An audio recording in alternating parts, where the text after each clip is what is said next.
E aí, pessoal? Hoje a gente vai conhecer a história de um herói de verdade. Mas esquece capa, esquece superpoderes. O superpoder dele era outro, um dos mais fortes que existem, a coragem. A coragem de falar a verdade. Bora mergulhar nessa jornada incrível de Santo Oscar Romero. Mas antes de começar, deixa eu perguntar uma coisa. O que faz alguém ser um herói de verdade, hein? Será que é ter muita força? Ser famoso? Ou será que é uma coisa que vem, sei lá, de dentro do coração?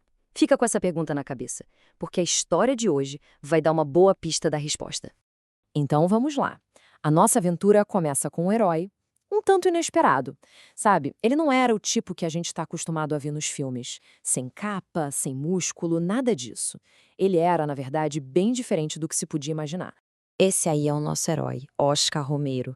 Ele nasceu lá em 1917, num país chamado El Salvador, numa família bem simples, sabe? E olha que interessante, desde novinho, com só 13 anos, ele já sentiu que queria dedicar a vida a Deus.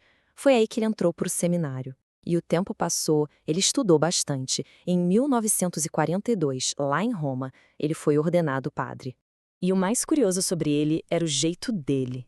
Todo mundo que o conhecia dizia a mesma coisa. Ele era um cara tranquilo, super humilde, até meio certinho, sabe? Gostava de ler, de estudar, ficava mais na dele.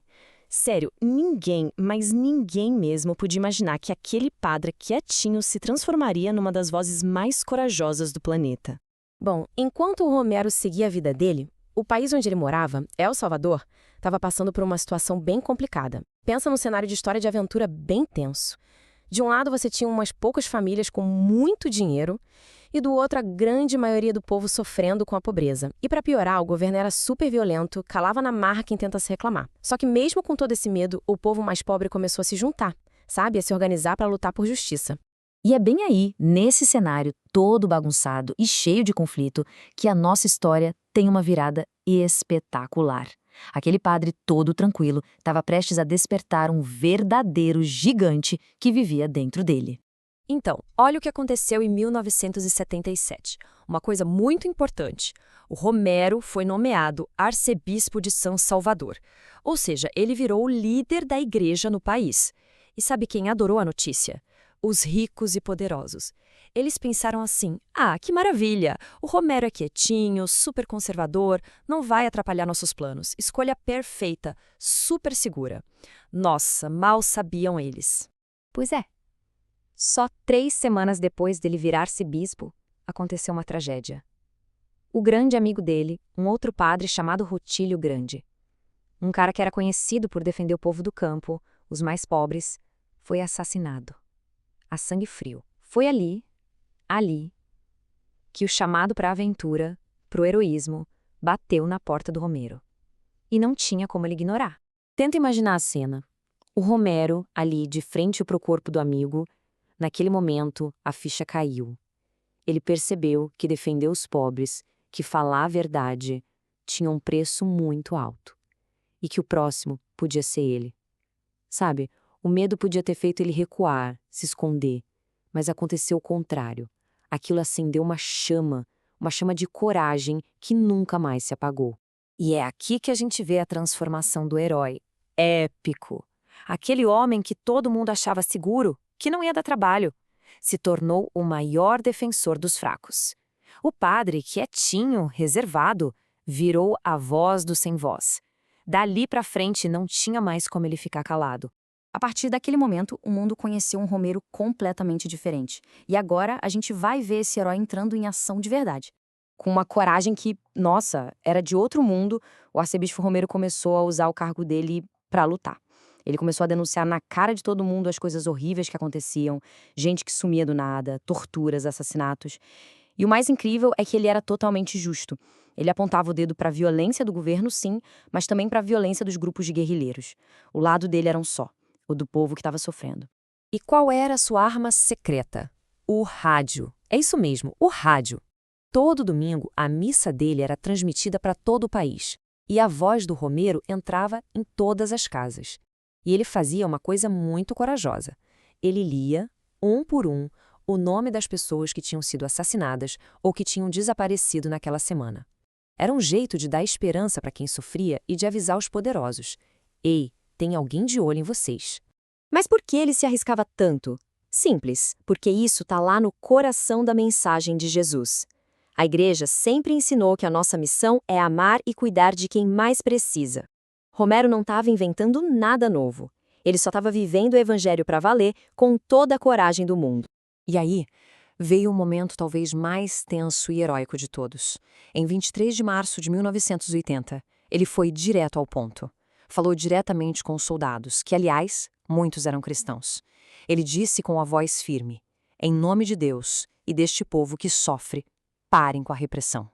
Ele sabia. Ele sabia que aquelas palavras eram como assinar a própria sentença de morte. Mas para ele, a verdade valia mais do que a própria vida. E o preço por essa coragem estava prestes a ser cobrado. Agora a gente chega na parte mais forte e decisiva da nossa história. No dia seguinte, no meio da missa, Romero disse algo que parecia uma profecia. Ele se comparou a um grãozinho de trigo. Ele explicou que para uma planta nova e forte nascer, cheia de frutos, o grãozinho precisa primeiro cair na terra e morrer. Ele sabia exatamente o que estava para acontecer com ele. E aconteceu. Ali mesmo, no altar, no momento em que celebrava a missa, um assassino atirou. Santo Oscar Romero foi morto. Morreu porque amava e defendia o seu povo. Esse tipo de morte tem um nome especial na igreja: martírio. Ser um mártir é dar o maior testemunho que existe. É mostrar que a sua fé, que o seu amor por Deus e pelas pessoas é tão gigante, mas tão gigante, que vale mais do que a sua própria vida.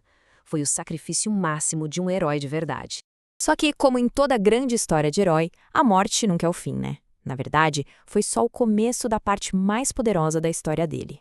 Quem mandou matar o Romero achou que ia calar a voz dele. Que engano! A voz dele ficou ainda mais alta. Ele virou um símbolo no mundo inteiro, um símbolo de coragem, de luta por justiça e de amor pelos mais fracos. O sacrifício dele inspirou e ainda inspira milhões de pessoas a não desistirem de lutar por um mundo melhor. E o tempo passou, até que a igreja reconheceu oficialmente o heroísmo dele. Em 2018, o Papa Francisco declarou Oscar Romero um santo. E hoje, a história dele é como um farol, uma luz bem forte que continua brilhando e mostrando pra gente o caminho da coragem e do amor de verdade. Essa história toda deixa uma pergunta no ar pra gente, né? Ser santo, ser um herói da fé, exige coragem. Tá, talvez a gente não precise enfrentar perigos tão grandes quanto ele. Mas todo dia a gente tem uma chance de ser corajoso. Sabe como? Defendendo um colega que está sofrendo bullying, falando a verdade mesmo quando dá medo, ou simplesmente ajudando alguém que precisa. A pergunta é: como a gente pode ser um pouquinho mais parecido com o Santo Oscar Romero no nosso dia a dia? Que a coragem de Santo Oscar Romero inspire todos nós. Santo Oscar Romero, rogai por nós. E aí, que história, hein? Se esse conteúdo ajudou a entender melhor a fé e a ação de Deus na vida dos santos, já deixa o seu like. Isso ajuda muito o canal a chegar em mais gente. E se por acaso quem está aí ainda não se inscreveu, aproveita agora. Se inscreve no canal Catequista Felipe Lucas e ative o sininho para não perder nenhum conteúdo sobre fé, doutrina, Bíblia, catequese e espiritualidade. E agora eu quero saber, alguém aí já tinha pensado nisso antes? Ficou alguma dúvida ou tem alguma sugestão de tema? Pode deixar aqui nos comentários. Eu leio tudo e quem sabe a sua pergunta não vira tema de um próximo encontro nosso.